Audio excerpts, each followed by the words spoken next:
If a non-Muslim offers goods for sale, and you like the goods, and the price is right, and you buy from the non-Muslim and you did not buy from the Muslim, you have done absolutely nothing wrong.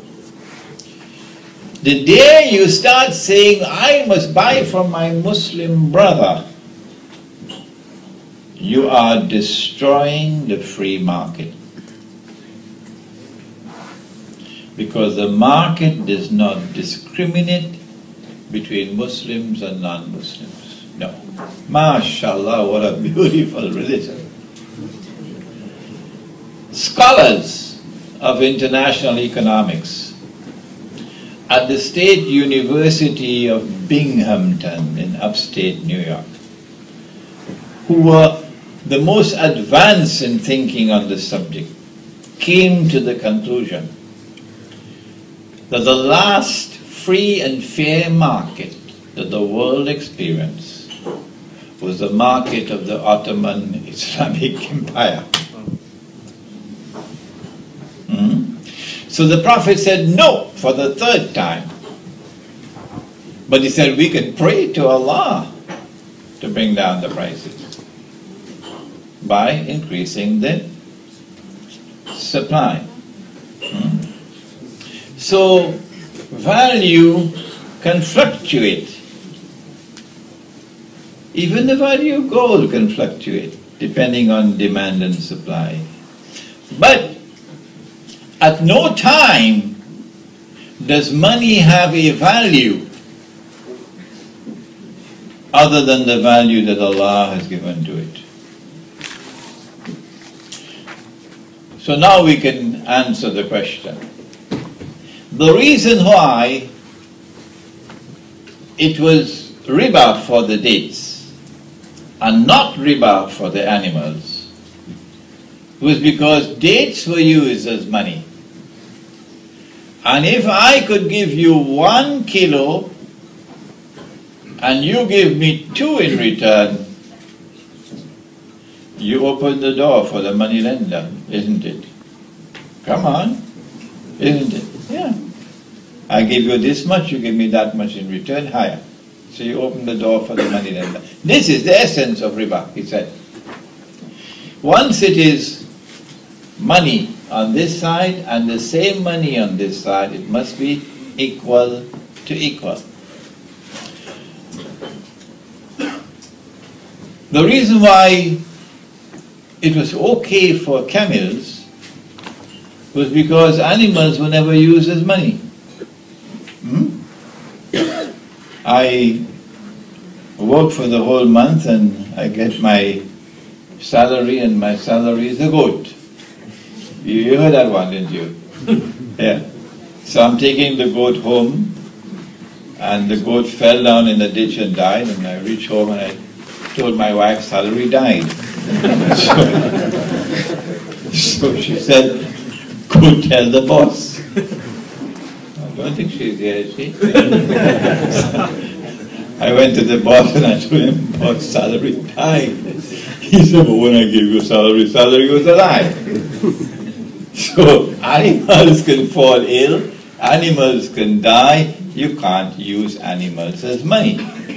As a consequence of which you can exchange 1 camel for 4.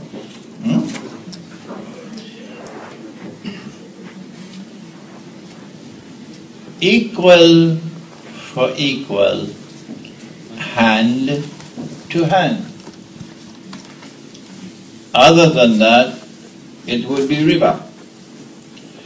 So if there is a transaction, particularly with the Islamic Bank, if you have a transaction in which I am writing a check for you, because you know the bank never buys the house, eh? No, the bank never buys the house. That involves unnecessary legal fees and so on. So all the bank does is write out the check for you, and you go and buy the house.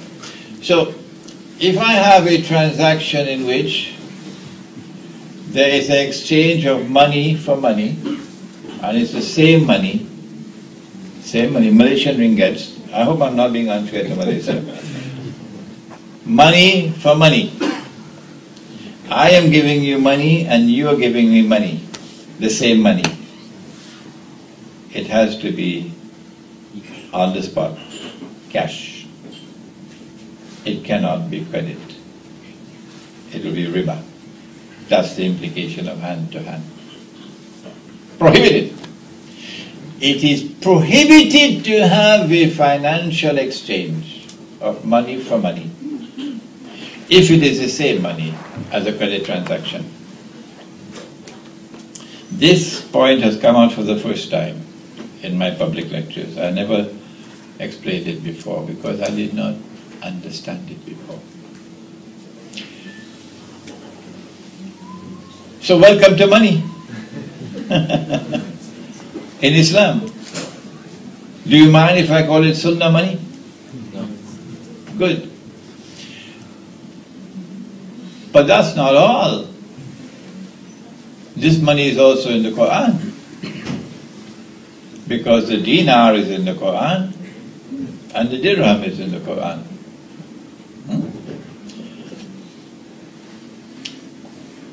What they did was to first send the armed forces to occupy and to colonize.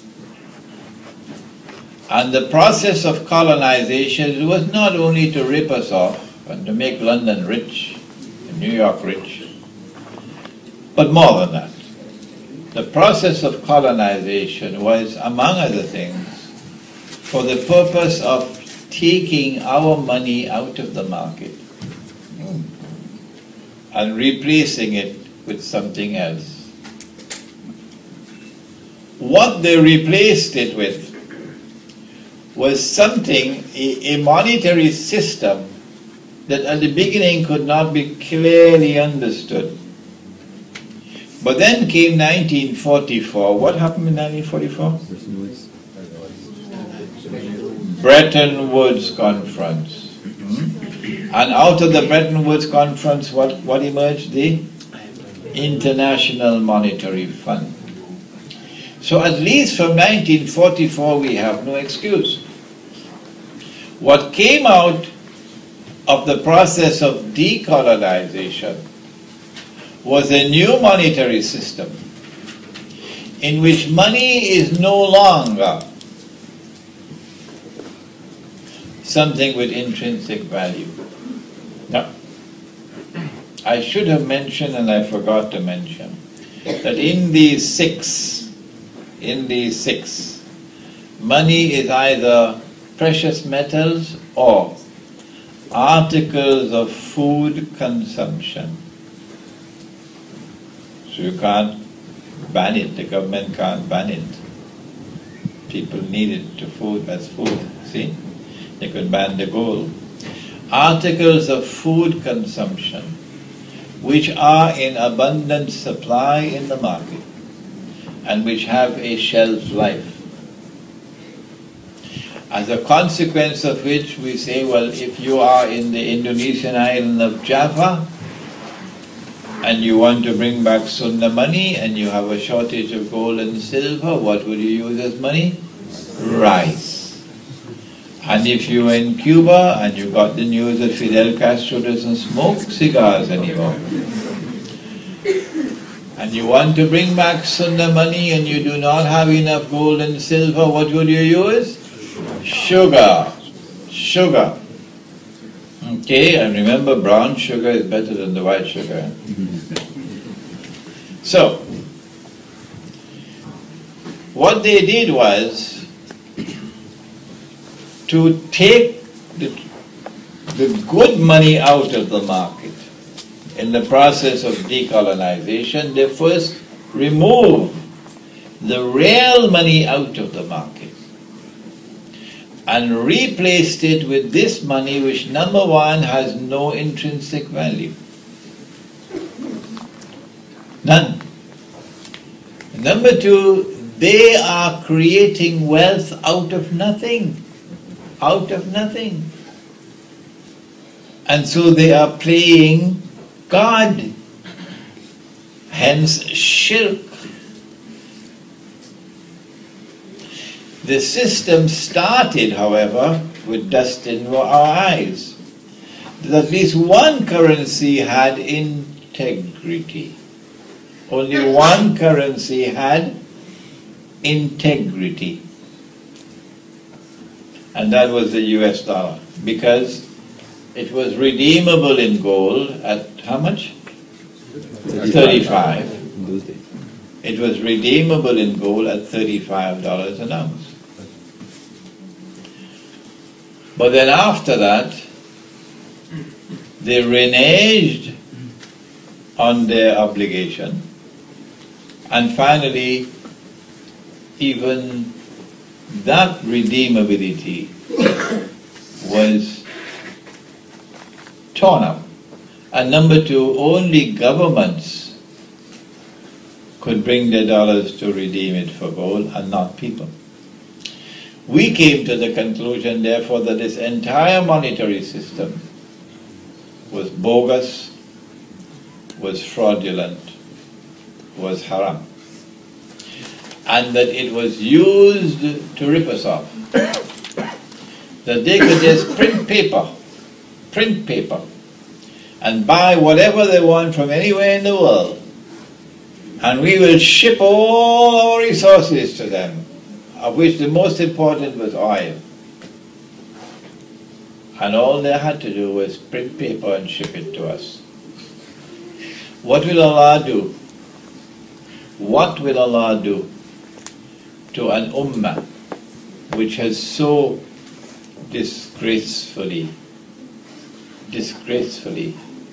abandoned the Qur'an and abandoned the Sunnah of Muhammad alaihi salatu wasalam insofar as money is concerned?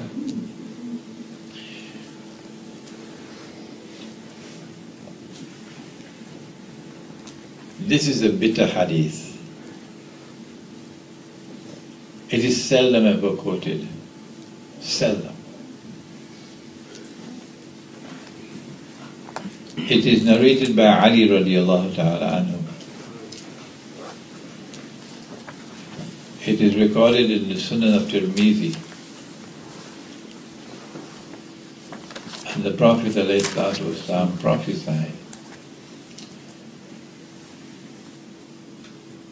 يوشك أن يأتي على الناس الزمان لا يبقى من الإسلام إلا اسمه ولا يبقى من القرآن إلا رسم مساجدهم عاملة وهي خراب من الهدى علماؤهم شر الناس ممن تحت أديم السماء من عندهم تخرج الفتنة وفيهم تعود.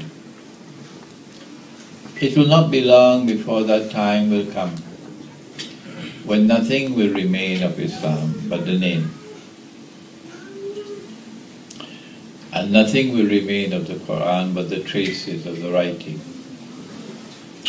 The masajid at that time of those people would be grand structures, magnificent buildings, iron and steel, multi-million-dollar buildings, and when you want to make wudu, you don't have to turn any tap. No, there's some kind of electrical beam, and you just abracadabra and water starts falling. Wow, this is marvelous.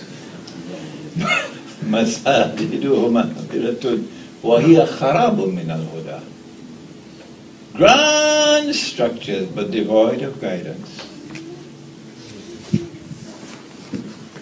Ulama'uhum, the religious scholars of Islam, of those people, not all, ulama'uhum, the religious scholars of Islam at that time and amongst those people, would be the worst people beneath the sky.